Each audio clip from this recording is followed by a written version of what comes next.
হুম কল্পনা করা যাক এমন একটা দৃশ্য, ধরুন কারোর মুখের উপর একটা দরজার সশব্দে বন্ধ করে দেওয়া হলো। হুম বেশ পরিচিত আর অস্বস্তিকর একটা দৃশ্য। একদম। ভেতর থেকে তালা লাগিয়ে সব আলো নিভিয়ে দেওয়া হলো। এখন বাইরে দাঁড়িয়ে থাকা মানুষটা তখন ঠিক কী অনুভব করবে? সাধারণ মনস্তত্ত্ব তো বলে যে তীব্র অপমান, ক্ষোভ বা নিদারুণ একটা হতাশা কাজ করার কথা। মানে সেখান থেকে সরে আসাই তো মানুষের সবচেয়ে স্বাভাবিক প্রবৃত্তি। রাইট, সরে আসাই স্বাভাবিক। কিন্তু যদি সেই মানুষটি দরজার বাইরে দাঁড়িয়ে রাগ বা হতাশার বদলে এক ধরনের আধ্যাত্মিক ভক্তি অনুভব করে, ওহ, এটা বেশ অদ্ভুত একটা ব্যাপার হবে। তাই না? যদি সেই চরম উপেক্ষা আর হিমশীতল দূরত্বকেই সে তার জীবনের পরম আশীর্বাদ হিসেবে গ্রহণ করে। আজকের এই গভীর বিশ্লেষণে আমরা ঠিক এমনই এক বিস্ময়কর, বেশ আবেগঘন আর মনস্তাত্ত্বিক সাহিত্যের জগতে প্রবেশ করতে যাচ্ছি। হ্যাঁ, এবং এই উৎসটি অত্যন্ত গভীর। আমরা আজ আলোচনা করছি লেখক জাকির পারভেজ এর পদ্মাবতী সিরিজের একটি অনবদ্য পত্র নিয়ে, যার শিরোনাম হল the Padmavati episodes, a devotion of silent despair. ঠিক বলেছেন। আর আজকের এই আয়োজনের মূল লক্ষ্যই হল একতরফা প্রেম, নিঃস্বার্থ আত্মত্যাগ আর আহ এই যে মৌন অভিমান, এর পেছনের গভীর মনস্তাত্ত্বটাকে একেবারে ব্যবচ্ছেদ করা। আসলে এই পত্রটি নিছক কোনো বিরহের গল্প বা সাধারণ প্রেমের চিঠি নয়।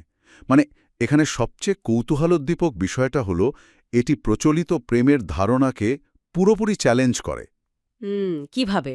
এটি আমাদের দেখায় কিভাবে মানুষ চরম শূন্যতা বা প্রত্যাখ্যানকে একটি আধ্যাত্মিক উপলব্ধিতে রূপান্তরিত করতে পারে। প্রেমের সংজ্ঞাকে অধিকারের গণ্ডি থেকে বের করে এটি এক ভিন্ন মাত্রায় নিয়ে যায়। মানে অধিকার করাটাই যে প্রেম, সেই ধারণাটা ভেঙে দেয়। একদম তাই। আচ্ছা, এই ভিন্ন মাত্রাটা বোঝার জন্য আমাদের মনে হয় পত্রের একদম শুরুতে তাকাতে হবে। সেখানে প্রেরক এবং প্রাপক মানে পদ্মাবতীর মাঝে এক বিশাল, প্রায় অতিক্রম্য মানসিক দূরত্বের চিত্র ফুটে উঠেছে। হ্যাঁ, দূরত্বের বিষয়টা খুব স্পষ্ট সেখানে। লেখক কিন্তু পদ্মাবতীর আচরণকে বর্ণনা করেছেন শৈত্যপ্রবাহের ন্যায় নিষ্পৃহতা হিসাবে। তিনি পদ্মাবতীর এই অবস্থানকে একটা রাজকীয় অহংবোধের দুর্ভেদ্য প্রাচীর বলেছেন। পদ্মাবতী যেন এক দূরবর্তী, ভীষণ গাম্ভীর্যপূর্ণ সত্তা। এখানে একটা সূক্ষ্ম মনস্তাত্ত্বিক ব্যাপার আছে কিন্তু। মানে লেখক এই দূরত্বকে কোনো সাধারণ অবহেলা বা নিছক অহংকার হিসাবে দেখছেন না। ও আচ্ছা, তাহলে কিভাবে দেখছেন? তিনি এই দূরত্বকে এক ধরনের মহিমা হিসাবে মেনে নিচ্ছেন। তিনি বলছেন পদ্মাবতীর এই তীক্ষ্ণ চাহনি আর রাজকীয় গাম্ভীর্য যেন প্রাচীন মহাকাব্যের অবিনশ্বর ছন্দ। অবিনশ্বর ছন্দ মানে এটা কোনো নেতিবাচক কিছু নয় তার কাছে? একদমই না। মানে এই যে নিষ্পৃহতা, এটা লেখকের কাছে কোনো ত্রুটি নয়, বরং এটি পদ্মাবতী চরিত্রের এক ঐশ্বরিক বৈশিষ্ট্য, যেন বিধাতা নিজেরই সমস্ত শ্রেষ্ঠত্ব আর তেজস্বিতা তার ললাটে এঁকে দিয়েছেন। দারুণ বলেছেন। এই জায়গাটাতেই আমার মাথায় একটা অদ্ভুত রূপক কাজ করছে। কিরকম? ধরুন, পদ্মাবতীকে যেন একটি দুর্গম, বরফে ঢাকা পর্বতের চূড়ার সাথে তুলনা করা যায়। দূর থেকে দেখতে অসম্ভব সুন্দর, হ্যাঁ, কিন্তু তার কাছে পৌঁছানো প্রায় অসম্ভব। হ্যাঁ, আর সেখানকার আবহাওয়াও প্রবল হিমশীতল। ঠিক।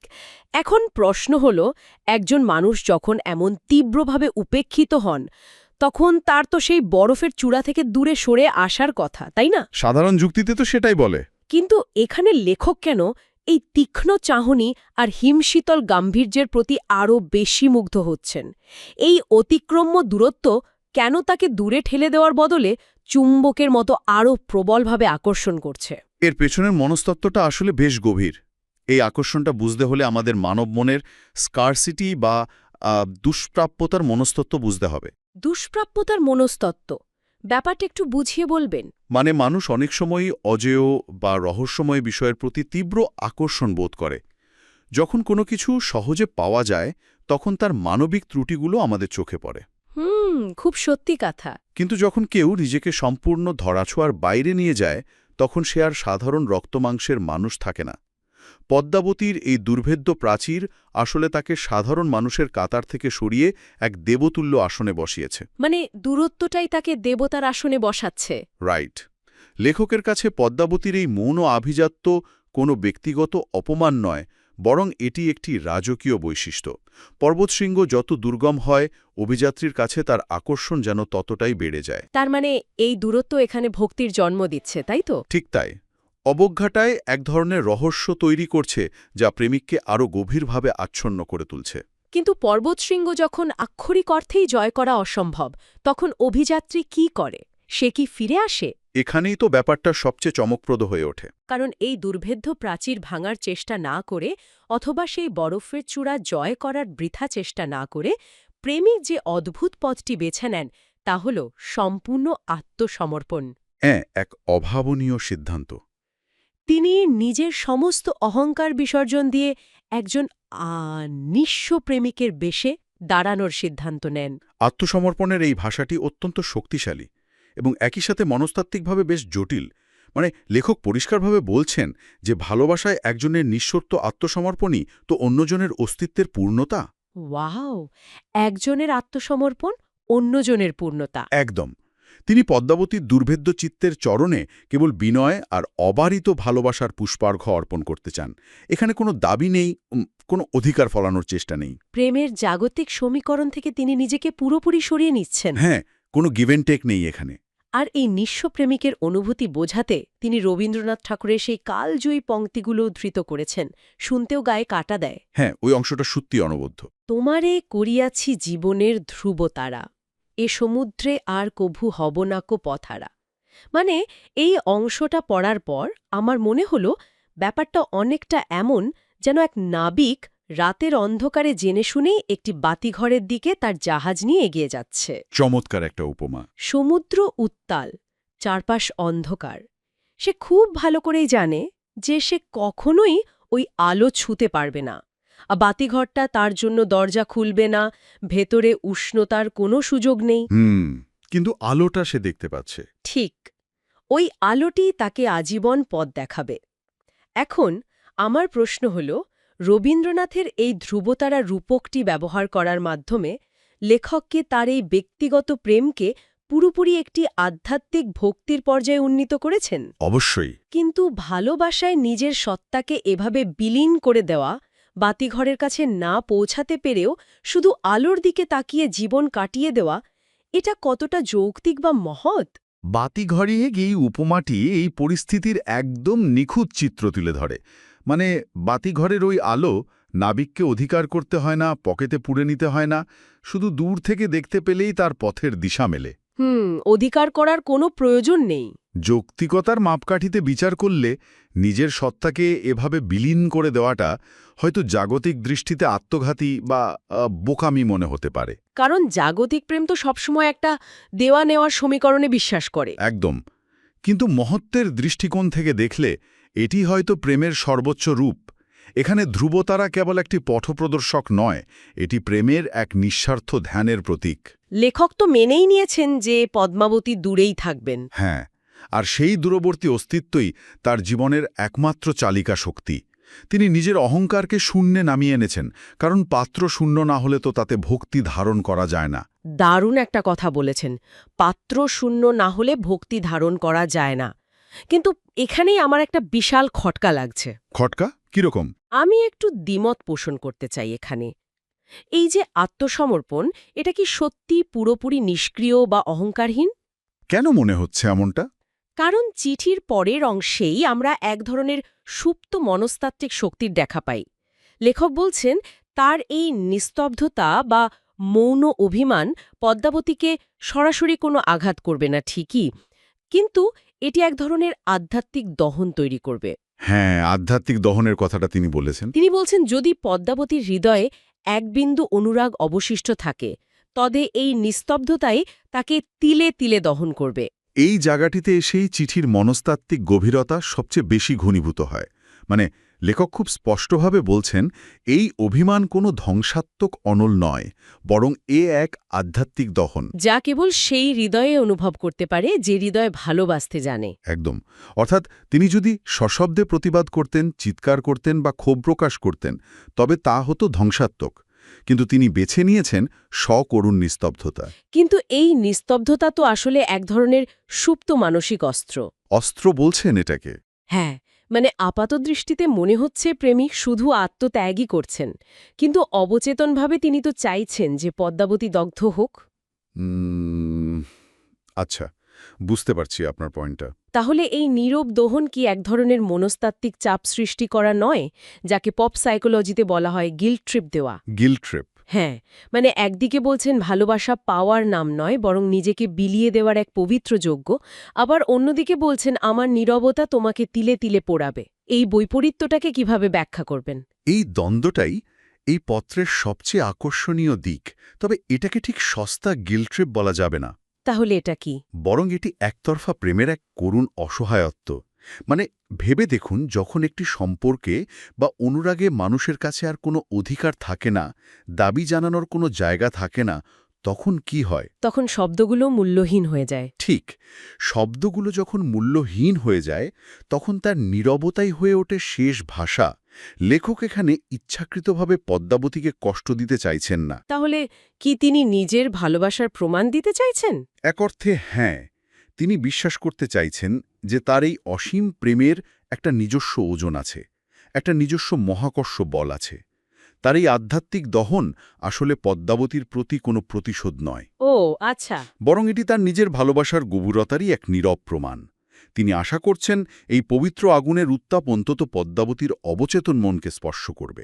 মানে আমি নিঃস্ব হয়ে গেলাম, কিন্তু আমার এই নিঃস্ব হওয়াটা অন্তত তুমি একবার ফিরে দেখো। একদম, এটি মানুষের সেই আদিম আকাঙ্ক্ষা।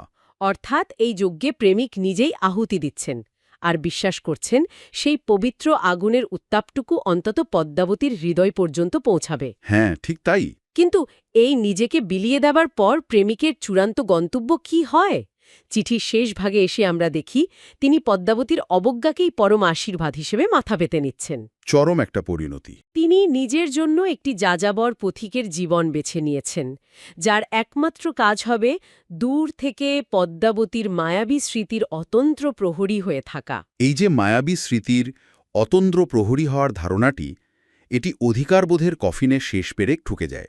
অধিকারবোধের আর কোনো অস্তিত্বই থাকছে না। না, থাকছে না। এখানে প্রেমিক নিজেকে পুরোপুরি মুক্তি দিয়েছেন পাওয়ার আকাঙ্ক্ষা থেকে। সে মেনে নিয়েছে যে তার আর কোনো গন্তব্য নেই, পদ্মাবতীর স্মৃতি আগলে রাখাই এখন তার জীবনের একমাত্র কাজ। সে বলছে, তুমি সুখে থেকো তোমার ওই দুর্ভেদ্য কেল্লায়। হ্যাঁ, এই যে আরেকজনের দুর্ভেদ্যতাকে সম্মান জানানো এবং নিজের জন্য কেবল প্রহরীর ভূমিকা বেছে নেওয়া, এটি মনস্তাত্ত্বিক বিবর্তনের এক চরম পর্যায়। এই চরম পরিণতিটা আমাকে গভীরভাবে ভাবিয়েছে। মানে অবজ্ঞাকে আশীর্বাদ মনে করা। ব্যাপারটা বেশ পরাবাস্তব মনে হয়, তাই না? হ্যাঁ, ব্যাপারটা অনেকটা এমন যেন রাতে অন্ধকারে এক বিশাল নিস্তব্ধ জাদুঘরের বাইরে একজন প্রহরী দাঁড়িয়ে আছে। কনকনে শীত, চারপাশ একদম শুনশান। জাদুঘরের ভেতরে রয়েছে পৃথিবীর সবচেয়ে অমূল্য, সবচেয়ে সুন্দর একটি চিত্রকর্ম। প্রহরী জানে সে কখনোই ওই চিত্রকর্মটি ছুঁতে পারবে না, ওটা নিজের বসার ঘরে সাজিয়ে রাখতে পারবে না। অধিকার করার কোনো সুযোগ নেই। নেই, কিন্তু তা নিয়ে তার কোনো আক্ষেপ নেই। সে শুধু এই ভেবেই ভীষণ তৃপ্ত এবং শান্ত যে ভেতরে ওই অপূর্ব সৃষ্টিটি সুরক্ষিত আছে আর সে বাইরে তার অতন্ত্র প্রহরী। অসাধারণ একটা উপমা। জাকির পারভেজের এই লেখাটি ভালোবাসার প্রচলিত সংজ্ঞাকে কিভাবে একেবারে ভেনে চুরমার করে দিচ্ছে, সেটা কি এই রূপকটা দিয়ে ব্যাখ্যা করা যায়? অবশ্যই যায়। কারণ আমরা তো সাধারণত জানি ভালোবাসা মানেই হলো পাওয়া বা অন্তত কাছে পাওয়ার তীব্র চেষ্টা করা। কিন্তু নিঃস্ব হওয়াতেও যে এক ধরনের পূর্ণতা রয়েছে, এই ধারণাটি কিভাবে কাজ করে? খুব চমৎকারভাবে দৃশ্যপটটি তুলে ধরেছেন। মানে ভালোবাসার প্রচলিত ধারণা মূলত অধিকার বোধ বা পজিশনের ওপর দাঁড়িয়ে থাকে। হ্যাঁ, আমরা যাকে ভালোবাসি তাকে নিজের করে পেতে চাই। একদম। তার সময়, তার মনোযোগ, তার সত্তার উপর আমাদের একটা অলিখিত দাবি তৈরি হয়। কিন্তু যখন পাওয়ার সমস্ত রাস্তা চিরতরে বন্ধ হয়ে যায়, তখন মানুষের সামনে দুটো পথ খোলা থাকে। কি কি পথ? এক, ক্ষোভে ভেটে পড়ে সব ধ্বংস করে দেওয়া, অথবা দুই, সেই না পাওয়াকে মেনে নিয়ে কেবল স্মৃতি আর ভক্তিকে আঁকড়ে ধরে নিজেকে রূপান্তরিত করা। আর জাকির পারভেজ এখানে দ্বিতীয় পথটি বেছে নিয়েছেন। ঠিক, যখন সে মেনে নেয় যে ওই শিল্পকর্মটি তার নয়, তখন তার হারানোর কোনো ভয় থাকে না। পাওয়ার মোহ থেকে মুক্ত হয়ে সে এক অনন্ত ভক্তির স্তরে পৌঁছে যায়। মানে শূন্যতা তখন আর তাকে কাঁদায় না। না, বরং সে শূন্যতার ভেতরেই সে এক ধরনের অদ্ভুত প্রশান্তি বা পূর্ণতার সন্ধান পায়। এই পত্র প্রমাণ করে যে নিঃস্বার্থ আত্মত্যাগ মানুষকে অধিকারের ক্ষুদ্র গণ্ডি থেকে বের করে এক বিশাল আধ্যাত্মিক প্রশান্তির সন্ধান দিতে পারে। অধিকারের মোহ থেকে মুক্তি পাওয়াটাই হয়তো মানুষের জীবনের সবচেয়ে বড় প্রশান্তি। একদম সত্যি। আজকের এই গভীর বিশ্লেষণে আমরা দেখলাম দ্য পদ্মাবতী এপিসোডসের এই খণ্ডটি নিছক কোনো আবেগাতাড়িত বিরহের চিঠি নয়। না, এটি তার চেয়ে অনেক বড় কিছু। এটি মানব মনের এক অত্যন্ত জটিল মনস্তাত্ত্বিক দলিল। এটি আমাদের ধাপে ধাপে দেখায় কিভাবে মানুষ চরম প্রত্যাখ্যান, শূন্যতা আর অবজ্ঞাকে একটি সুন্দর, পবিত্র এবং আধ্যাত্মিক ভক্তিতে রূপান্তরিত করতে পারে। এবং এই বিশ্লেষণের প্রাসঙ্গিকতা কিন্তু শুধু সাহিত্যের পাতায় সীমাবদ্ধ নয়, এটি একদম বাস্তব। কিভাবে? মানে জীবনে কোনো না কোনো সময় মানুষ প্রত্যাখ্যাত হয় অথবা এমন কিছুর প্রতি তীব্রভাবে আকৃষ্ট হয় যা পাওয়া অসম্ভব। হ্যাঁ, এমন অভিজ্ঞতা অনেকেরই থাকে। এই চিঠির মনস্তত্ত্ব আমাদের এই ভিন্ন দৃষ্টিকোণটি ভাবতে সাহায্য করবে যে সবসময় অধিকার করাটাই অনুরাগের একমাত্র পরিণতি হতে পারে না। ঠিক, অধিকার না করেও শুধু স্মৃতিগুলো সযত্নে আগলে রাখাও জীবনের এক বিরাট প্রশান্তি হতে পারে। ভালোবাসা মানেই যে কাছে টানা নয়, কখনো কখনো ভালোবাসার মানে হল সসম্মানে নিঃশব্দে দূরে দাঁড়িয়ে থাকা। অসাধারণ বলেছেন। তবে আজকের এই গভীর আলোচনা শেষ করার আগে একটি চূড়ান্ত চিন্তার খোরাক রেখে যেতে চাই। বলুন। আমরা দেখলাম চরম প্রত্যাখ্যানকে আশীর্বাদ হিসেবে নিয়ে প্রেমিক তার নিজের জন্য অনন্ত প্রহরীর জীবন বেছে নিয়েছেন। অধিকার বোধের শেকল সে ভেঙে ফেলেছে। হ্যাঁ, কিন্তু প্রশ্ন হল, যদি সত্যিকারের ভালোবাসা মানেই সম্পূর্ণ নিঃস্বার্থভাবে নিজেকে বিলিয়ে দেওয়া হয় এবং বিনিময়ে সামান্যতম কিছুও না চাওয়া হয়, তবে কি সেই প্রেমিক সত্যি সব মোহ থেকে মুক্তি পেয়ে এক পরম স্বাধীনতা অর্জন করেন? বেশ গভীর একটা প্রশ্ন। নাকি তিনি অনন্তকালের জন্য নিজেরই তৈরি করা এক নিঃশব্দ ভক্তির কারাগারে চিরস্থায়ীভাবে বন্দী হয়ে যান? অবজ্ঞা আর শীতল দূরত্বের সেই বরফ ঢাকা পাহাড়ের পাদদেশে এই মৌন অভিমান কি তার মুক্তির উন্মুক্ত আকাশ, নাকি এক অদৃশ্য সুদৃশ্য শিকল? এটা সত্যি অনেক ভাবনার একটা বিষয়। আজকের মতো আমাদের এই গভীর বিশ্লেষণ এখানেই শেষ করছি। ভাবনার এই জালটি বুনতে থাকুন। আবার কথা হবে নতুন কোনো উৎস আর নতুন কোনো ভাবনার দিগন্ত নিয়ে।